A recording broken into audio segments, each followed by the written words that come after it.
What's up, guys? I'm Ben2000YGO. I'm your friendly neighborhood Yu-Gi-Oh superhero, and you're on the Team FTK channel. Stick around.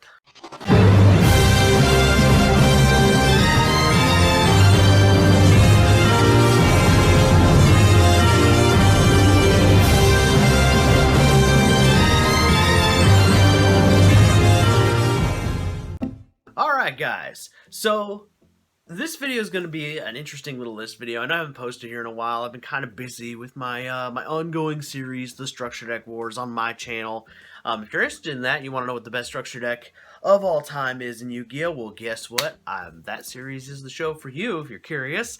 But today's video isn't about that. Today we're talking normal monsters. Now, a lot of you guys kind of eye roll when you think about normal monsters, but what if I told you that normal monsters actually play a more significant role in the game of Yu-Gi-Oh! Than you might think? And today is the perfect list for that, because this video is the top 10 normal monster based decks. So, let's get into it. So starting here at number 10, we have, and these aren't really in any particular order, I'm just kind of going like, 10 through to 1, because that's how I always do it.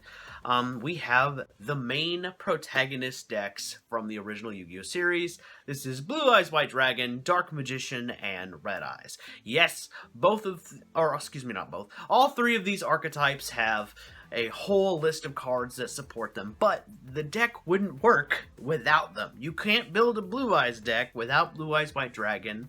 You can't build a Dark Magician deck without Dark Magician. You can't build a Red Eyes deck without Red Eyes. I know there are other variants, but these normal monsters are integral to their strategy. So, that's our number 10 here, because you need these guys to keep on going. At number 9 is a bit of a weird one. Number 9 is kind of a bit of a cop-out, I'll admit that. But it is Paleozoic.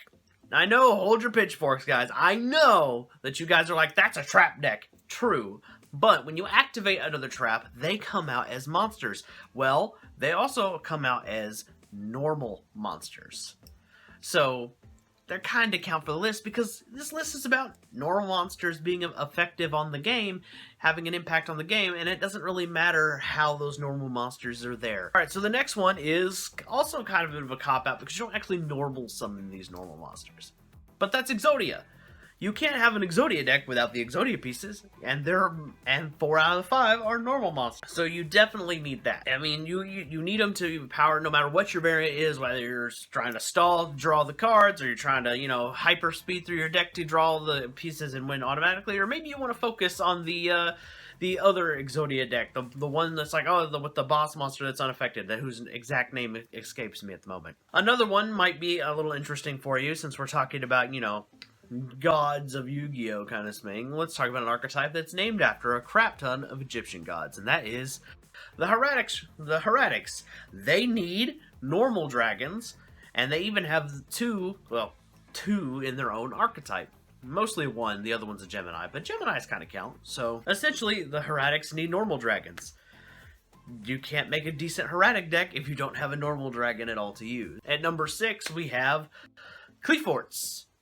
I know that this one's a little on the weird side, because you really don't use the Qliphort normal monsters for much, except to just kind of like get to the other ones, because they're also the searchers. But normal monsters is normal monsters. It doesn't really matter what the specific purpose they serve in their whatever deck. This deck just happens to use normal monsters. And the normal monsters are pendulum monsters with effects. So it is what it is, but they are normal monsters once they hit the board. Qliphort Scout has no monster effect. So therefore it qualifies.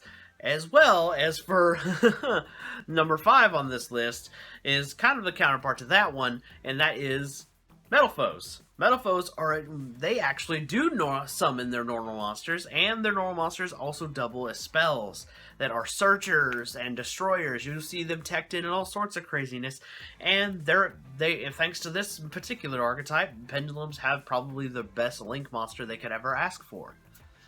So, Metal Foes, yeah. Alright, at number 4 is going to be a fan favorite, Skull Servants. That's right. Skull Servants. I mean, come on. You think I could make a list about decks that include normal monsters and not talk about Skull Servants? Like, the zombie players would tar and feather me at the next YCS if I did not do this. Skull Servant, because you still need to play the normal monster. He's a level 1 weenie, but you still gotta play him. Because if I recall correctly, the Skull Servant strategy is you want to throw as many Skull Servants into the grave as possible. And that includes not only the monsters that change their name to Skull Servant when they're in the grave or on the field, but also Skull Servant himself. So, they count. Next one's going to be a bit of a... This one's probably going to annoy some of you, but it's Guard Dragons. I know Guard Dragons are more of an engine than a deck, but a lot of them still use Guard Dragon Justicia? That's the water one. It's the normal monster, and they rely on normal monsters as well. You can't have the Guard Dragon combo in any other kind of deck, like Guard Dragon Thunder Dragon as a competitive example, without at least playing one normal monster. You still need it. So whether it's Justia or Flammable Guard, it's still needed for the Guard Dragon combo, and still very intact. This one's going to be also a bit one that's probably going to get some eye rolling, because you don't see a lot of decks that play this way. But Dinosaurs are another deck that relies on their normal monsters, whether that's the token generated by the field spell playing Megalomastra, or if they play some other variant, they'll play some other normal dinosaurs. I've seen Dino Rabbit teched in there, or not Dino Rabbit, Rescue Rabbit. I knew what I meant. I've seen Rescue Rabbit teched in Lost World Dinosaurs before. So the truth is, they need normal monsters too, because they need it to get their survivals and their Lost World field spells to work. Also, it combos well with Oviraptor. So yeah, Dinosaurs at number 2. And number 1, which is probably the most competitively viable deck that uses normal monsters, to be fair. And if you guys haven't already guessed it, it's Phantasm Spiral. Phantasm Spiral is probably the best deck that uses normal monsters. Their field spell generates a very large token. They have Phantasm Spiral Dragon that's almost as tough as Blue Eyes White Dragon, and mind you, that's a big thing because we're talking normal monster. No normal monster in the game is bigger than Blue Eyes, and the best you can hope to get to is get close.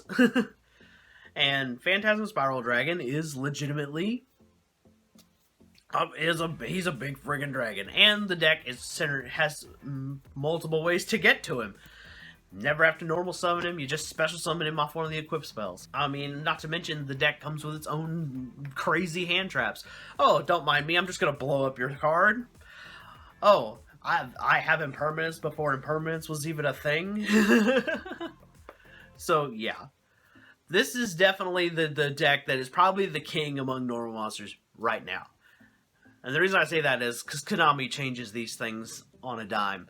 But yeah, Phantasm Spiral is actually my personal favorite deck, even though right now I'm a dinosaur player, but that's beside the point. But yeah, this was 10 decks that are really all about normal monsters. I know a few were a bit cop-outs, and I know it was a little bit technically more than 10, especially if you count number 1, but I felt like number 1 was kind of like, or the first was not number 1, number 10, but you guys get what I'm saying. The first one I mentioned. I know the protagonist decks are a little bit, I know I kind of put them in one category, but the truth is, like, it's just pick one. They're all kind of, I don't want to say they do the same, but they're all centered around a particular normal monster and one from a specific era. So I kind of just said, okay, let's slap them together. That way you guys get a few extras. In the comments below, if you can think of a strategy that uses or incorporates normal monsters, whether they be tokens, trap monsters that, summon themselves as normal monsters. I'm sure there's more than just Paleozoic. Or even just, engines even that use normal monsters. Comment that stuff below. Let's really talk about how awesome normal monsters are, because they don't really get enough love by the community, even though they're pretty much the first kind of monster we ever had in Yu-Gi-Oh!